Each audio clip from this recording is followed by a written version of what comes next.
Hello, my beautiful souls. Welcome sa ating tarot reading sessions. Keep in mind, general reading po ito. Maring mag-resonate, maring hindi. Kunin nyo na lang po kung para sa inyo and leave the rest. Maring mag-shift the energies or magkabaliktad ang sitwasyon. Kaya kayo na pong bahala kung saan kayo nakalugar sa reading natin. So, let's see.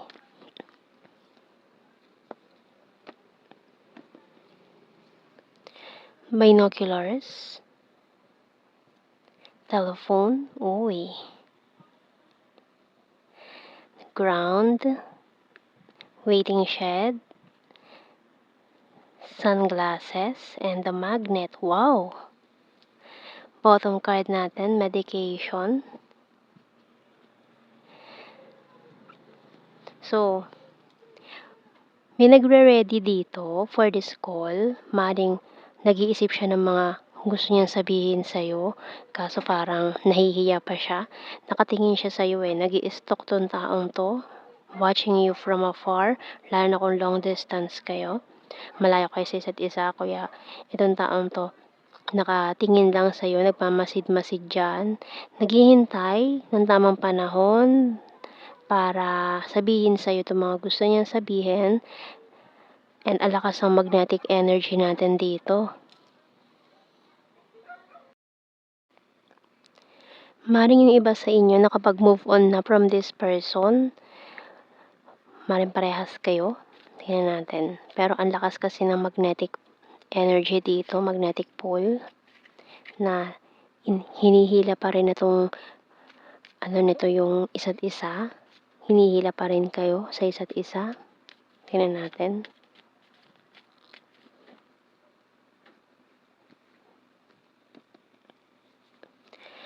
So, ayan, confirmation na this person is in a long distance. Malayo kayo sa isa't isa ngayon. Ten of Swords. So, parang may betrayal na nangyari dito in the past. Kaya, nag-move on kayo sa isa't isa. Maring isa sa mga naging option noon. Pwedeng hindi naging kayo. Kaya, parang may hinanakit. Ayan, no? May hinanakit. We have here the Knight of Pentacles, King of Cups, Six of Swords, and Queen of Cups, and sumilip si Justice.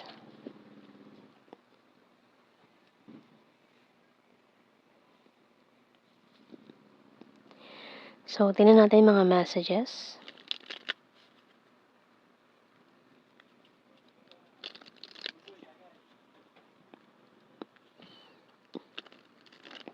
So, may mga nag-move on na nga from this situation, pero hindi natin masasabi, lalo na kung nakatadhanang magkita ulit kayo or magkausap kayo nitong taong to.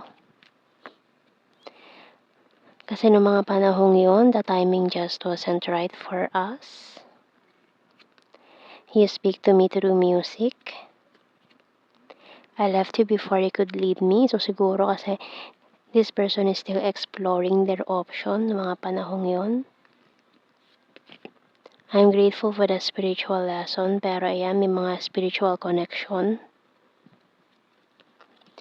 I wish I could take back my words. So, pinanghihinayangan din niya yung mga nasabi niya noon sa'yo. I look for you everywhere. So, hinahanap ka niya. He came closer than anyone. I know I was a distraction from your pain. My life is not as together as it seems. So, kasi ang laki nang nawala or kawalan sa kanya noong mga panahon na hindi na kayo nag-usap.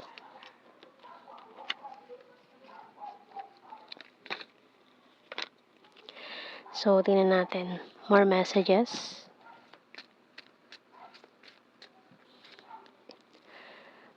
Maring isa din to sa mga humadlang sa sitwasyon. Money is important. Can we start again? Husband-wife material. Strong and independent. Being defensive. So, may defensive mode dito. I want to surprise you. So, parang itong call na ito is a surprise talaga 'to, hindi mo ine-expect sa haba-haba ng panahon na hindi kayo nag-usap, and asking for your forgiveness, caught in the middle. So ito nga naging reason ng separation, parang betrayal and na dito. May naging other option, third party.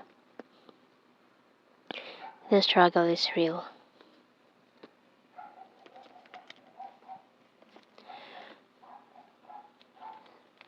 So, tingnan natin. Ano bang message ng Archangel natin?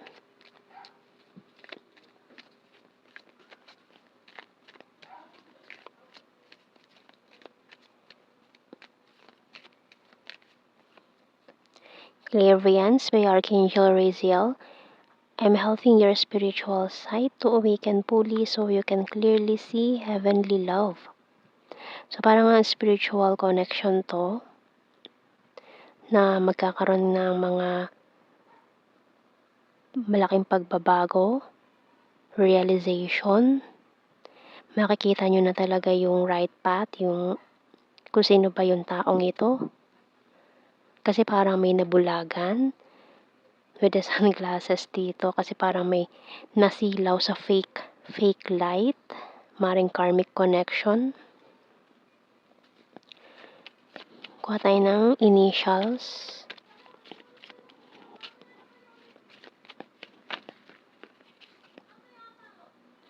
GN.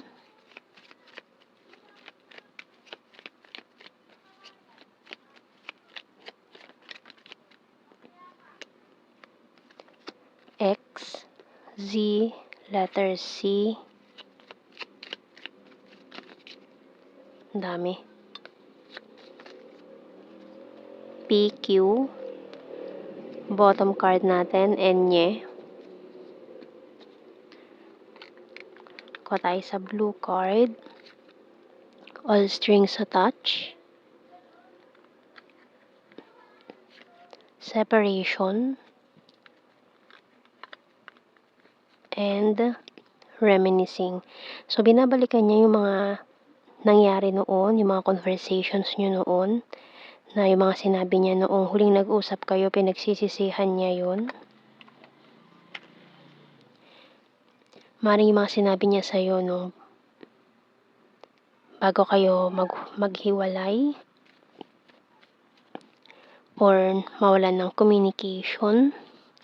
So, tingnan natin general signs, messages, beach, fire sign, Aries, Leo, Sag, another Sagittarius, green-minded, past person, Libra, future lover, overthinker, Wands, another fire sign, Aries, Leo, Sag, summer, funny, travel, Luzon, September, sexy body, has a dirty sense of humor, July, perfect smile, mountain card, divine feminine, Mindanao, March, 2, good heart, and emotional. So yan ang ating reading. Thank you for watching. Take care and God bless. See you in our next reading, guys. Bye-bye.